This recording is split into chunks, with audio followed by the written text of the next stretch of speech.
প্রভু হে, তুমি ছাড়া কোনো উপাস্য নাই, তুমি মহাপবিত্র, আমি পাপী, আমি গুনাহগার, আমায় ক্ষমা করো। প্রভু হে, তুমি ছাড়া কোনো উপাস্য নাই, তুমি মহাপবিত্র, আমি পাপী, আমি গুনাহগার, আমায় ক্ষমা করো। প্রভু হে, তুমি ছাড়া কোনো উপাস্য নাই, তুমি মহাপবিত্র, আমি পাপী, আমি গুনাহগার, আমায় ক্ষমা করো। প্রভু হে, তুমি ছাড়া কোনো উপাস্য নাই, তুমি মহাপবিত্র, আমি পাপী, আমি গুনাহগার, আমায় ক্ষমা করো। প্রভু হে, তুমি ছাড়া কোনো উপাস্য নাই, তুমি মহাপবিত্র, আমি পাপী, আমি গুনাহগার, আমায় ক্ষমা করো। প্রভু হে, তুমি ছাড়া কোনো উপাস্য নাই, তুমি মহাপবিত্র, আমি পাপী, আমি গুনাহগার, আমায় ক্ষমা করো। প্রভু হে, তুমি ছাড়া কোনো উপাস্য নাই, তুমি মহাপবিত্র, আমি পাপী, আমি গুনাহগার, আমায় ক্ষমা করো। প্রভু হে, তুমি ছাড়া কোনো উপাস্য নাই, তুমি মহাপবিত্র, আমি পাপী, আমি গুনাহগার, আমায় ক্ষমা করো। প্রভু হে, তুমি ছাড়া কোনো উপাস্য নাই, তুমি মহাপবিত্র, আমি পাপী, আমি গুনাহগার, আমায় ক্ষমা করো। প্রভু হে, তুমি ছাড়া কোনো উপাস্য নাই, তুমি মহাপবিত্র, আমি পাপী, আমি গুনাহগার, আমায় ক্ষমা করো। প্রভু হে, তুমি ছাড়া কোনো উপাস্য নাই, তুমি মহাপবিত্র, আমি পাপী, আমি গুনাহগার, আমায় ক্ষমা করো। প্রভু হে, তুমি ছাড়া কোনো উপাস্য নাই, তুমি মহাপবিত্র, আমি পাপী, আমি গুনাহগার, আমায় ক্ষমা করো। প্রভু হে, তুমি ছাড়া কোনো উপাস্য নাই, তুমি মহাপবিত্র, আমি পাপী, আমি গুনাহগার, আমায় ক্ষমা করো।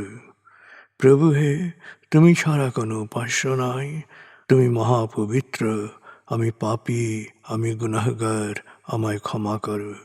প্রভু হে, তুমি ছাড়া কোনো উপাস্য নাই, তুমি মহাপবিত্র, আমি পাপী, আমি গুনাহগার, আমায় ক্ষমা করো।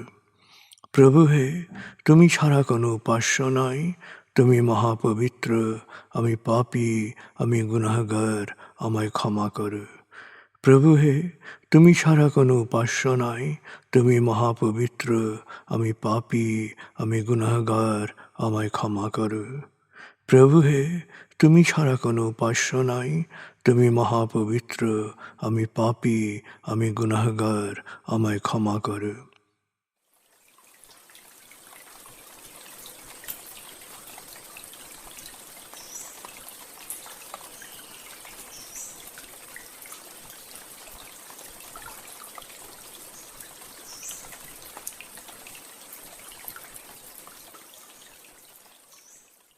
এবার আমরা সূরা তাকবীর এর মর্মবাণীর অংশ বিশেষে ডুবে যাব।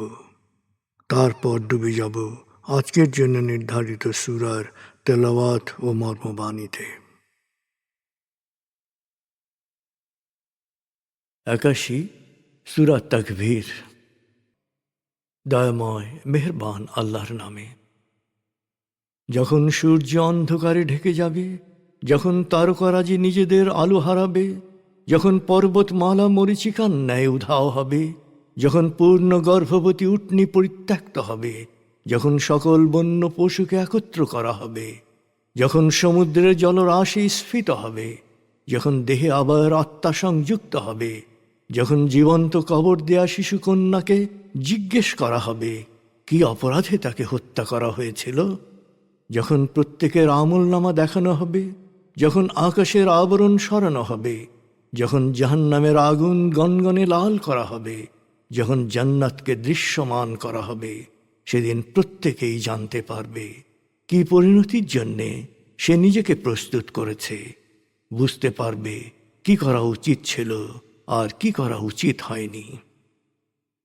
সাক্ষী আবর্তনশীল নক্ষত্র, কক্ষপথে দৃশ্যমান গ্রহসমূহ যা এক সময় অদৃশ্য হয়, সাক্ষী রাতের অবসান মুহূর্ত এবং প্রভাতের আগমন কাল। নিশ্চয়ই এই কোরআন আরশের সার্বভৌম অধিপতির নিকট উচ্চ মর্যাদা সম্পন্ন সম্মানিত রসুলের মুখ নিঃসৃত, যার কথা অবশ্যই বিশ্বাসযোগ্য ও মানা উচিত।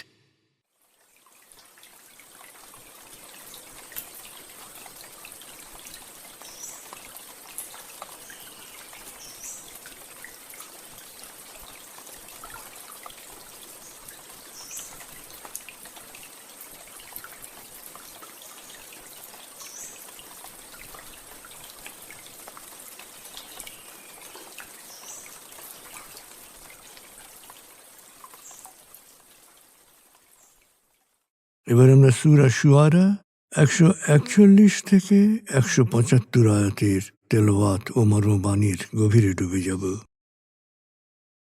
26 সূরা শুআরা।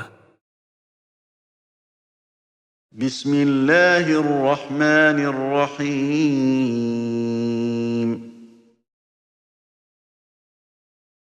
كذبت ثمود المرسلين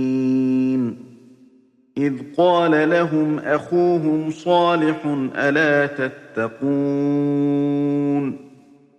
إني لكم رسول أمين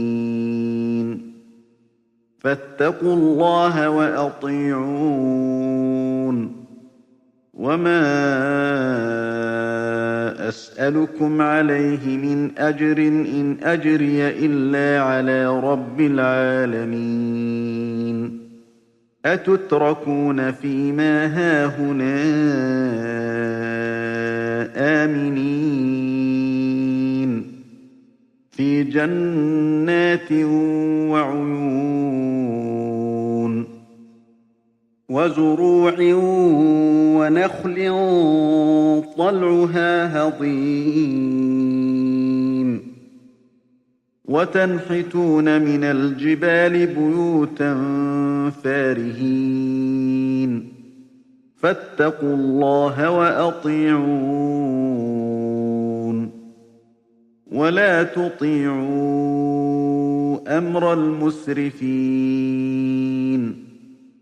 الذين يفسدون في الأرض ولا يصلحون قالوا إنما أنت من المسحرين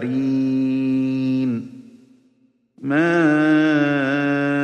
أنت إلا بشر مثلنا فأت بآية إن كنت من الصادقين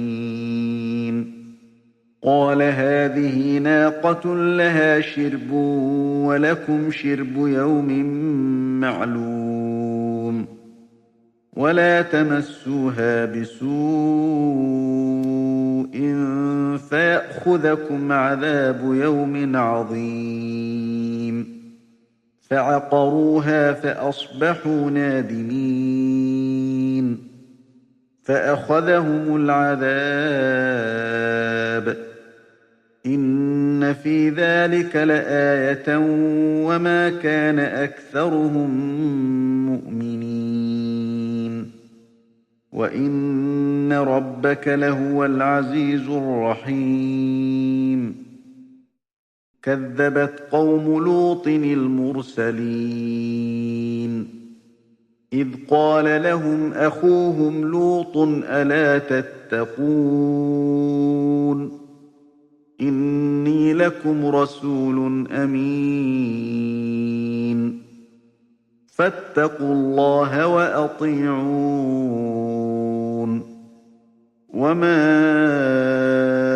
أسألكم عليه من أجر إن أجري إلا على رب العالمين أتأتون الذكران من العالمين وتذرون ما خلق لكم ربكم من أزواجكم بل أنتم قوم عادون قالوا لئن لم تنته يا لوط لتكونن من المخرجين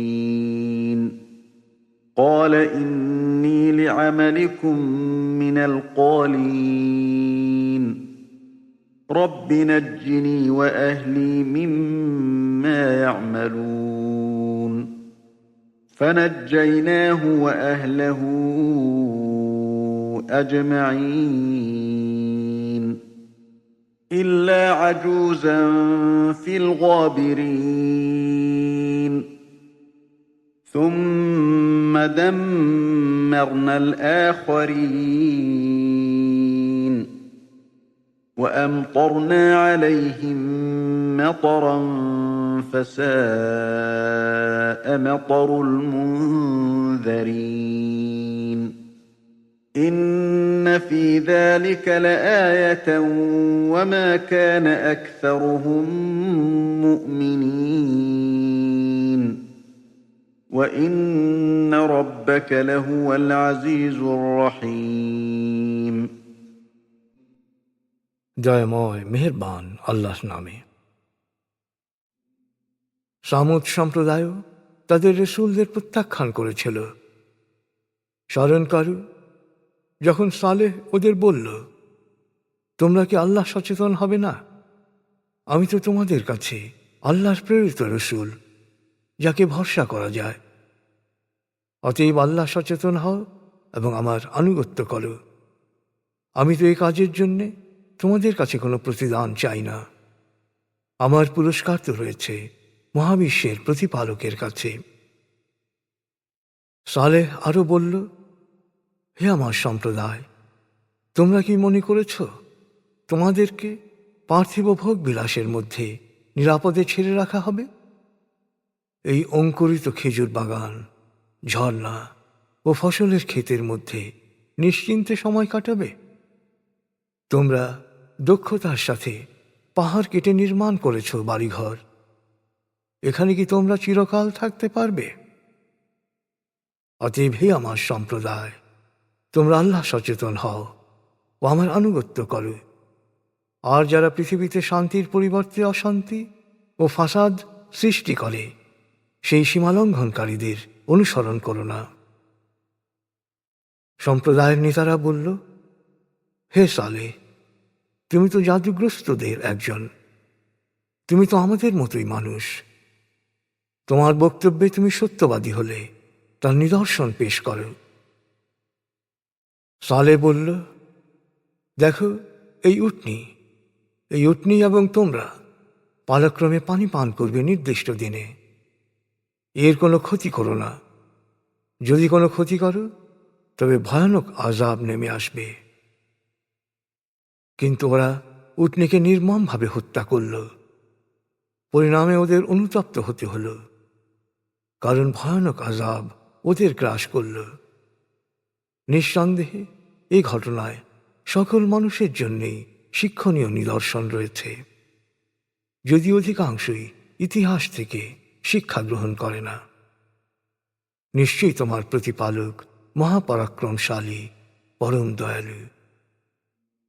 লূতের সম্প্রদায়ও রসুলদের প্রত্যাখ্যান করেছিল। স্মরণ করো যখন লূত ওদের বলল, তোমরা কি আল্লাহ সচেতন হবে না? আমি তো তোমাদের জন্যে আল্লাহর প্রেরিত রসুল, যার উপর ভরসা করা যায়। অতএব তোমরা আল্লাহ সচেতন হও এবং আমার আনুগত্য করো। আর আমি এই কাজের জন্য তো তোমাদের কাছে কোনো বিনিময় চাচ্ছি না। আমার পুরস্কার তো আছে মহাবিশ্বের প্রতিপালকের কাছে।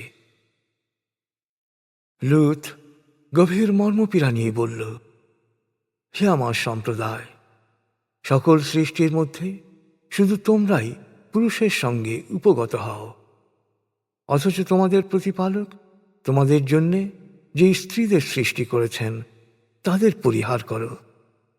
তোমরা চরমভাবে সীমা লঙ্ঘন করেছ। সম্প্রদায়ের নেতারা বলল, হে লূত, থামো। তুমি যদি এসব কথা বলা থেকে বিরত না হও তবে অবশ্যই তোমাকে দেশ ছাড়া করব। লূত বলল, আমি তোমাদের এই কুকর্মকে, সমকামিতাকে ঘৃণা করি।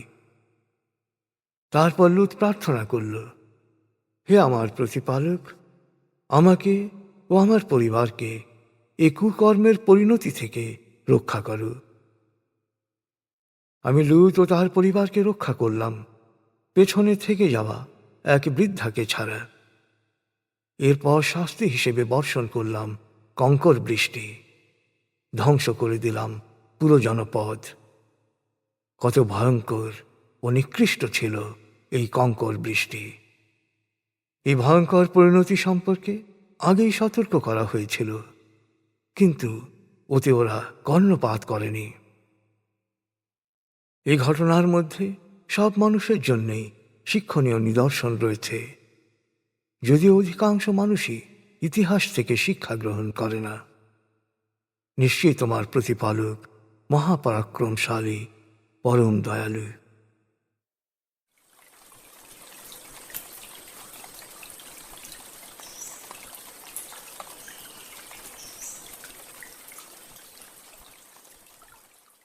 আপনি এতক্ষণ মর্মবাণীর গভীরে ডুবেছিলেন। এবার আপনার মনে মর্মবাণীর যে বিষয়গুলো দাগ কেটেছে সেই বিষয়গুলোর ভাবনায় ডুবে যান।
এবার আমরা জিকির ও দোয়ার গভীরে ডুবে যাব।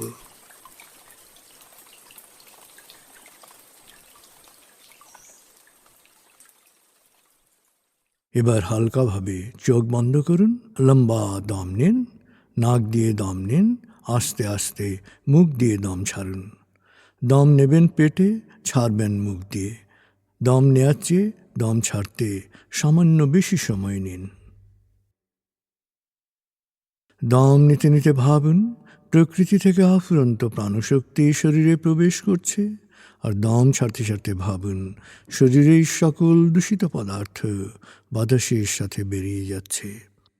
নাক দিয়ে দম নিতে নিতে ভাবুন প্রকৃতি থেকে অফুরন্ত প্রাণশক্তি শরীরে প্রবেশ করছে, আর মুখ দিয়ে দম ছাড়তে ছাড়তে ভাবুন শরীরের সকল দূষিত পদার্থ বাতাসের সাথে বেরিয়ে যাচ্ছে। দম নিতে নিতে ভাবুন প্রকৃতি থেকে অফুরন্ত প্রাণশক্তি শরীরে প্রবেশ করছে। দম ছাড়তে ছাড়তে ভাবুন শরীরের সকল দূষিত পদার্থ বাতাসের সাথে বেরিয়ে যাচ্ছে। দম নিতে নিতে ভাবুন প্রকৃতি থেকে অফুরন্ত প্রাণশক্তি শরীরে প্রবেশ করছে। আর দম ছাড়তে ছাড়তে ভাবুন শরীরের সকল দূষিত পদার্থ বাতাসের সাথে বেরিয়ে যাচ্ছে। দম নিতে নিতে ভাবুন প্রকৃতি থেকে অফুরন্ত প্রাণশক্তি শরীরে প্রবেশ করছে। আর দম ছাড়তে ছাড়তে ভাবুন শরীরের সকল দূষিত পদার্থ বাতাসের সাথে বেরিয়ে যাচ্ছে। এবার দম স্বাভাবিক হতে দিন।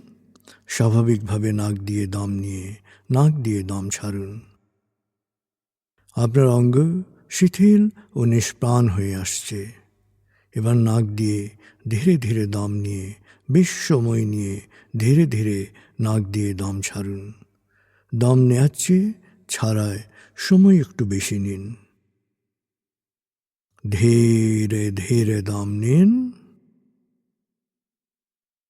ধীরে ধীরে দম ছাড়ুন। ধীরে ধীরে দম নিন, ধীরে ধীরে দম ছাড়ুন। ধীরে ধীরে দম নিন, ধীরে ধীরে দম ছাড়ুন। ধীরে ধীরে দম নিন,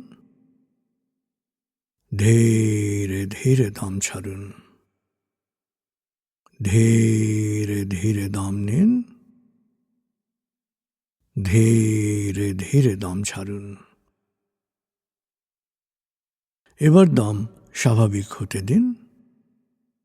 আপনি এখন দম খেয়াল করুন।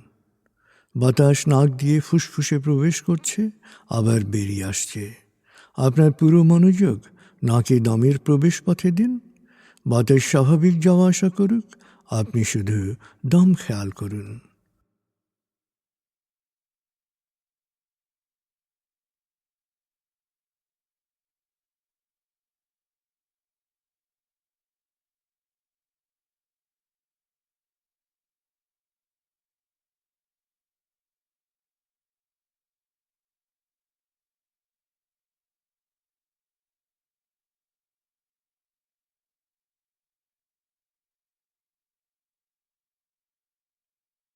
অনুভব করুন আপনার শরীর ভারী লাগতে শুরু করেছে।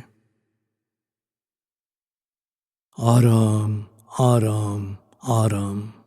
অনুভব করুন শিথিলতা স্রোতের মতো, বরফ গলা পানির মতো আপনার মাথা থেকে শরীর বেয়ে নিচের দিকে নেমে যাচ্ছে।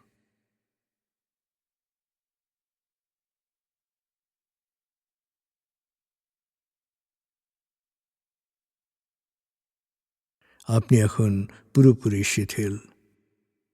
শিথিলায়নের গভীর স্তরে প্রবেশ করেছেন আপনি। আপনার ব্রেন ওয়েভ বিটা স্তর থেকে নেমে গেছে আলফায়।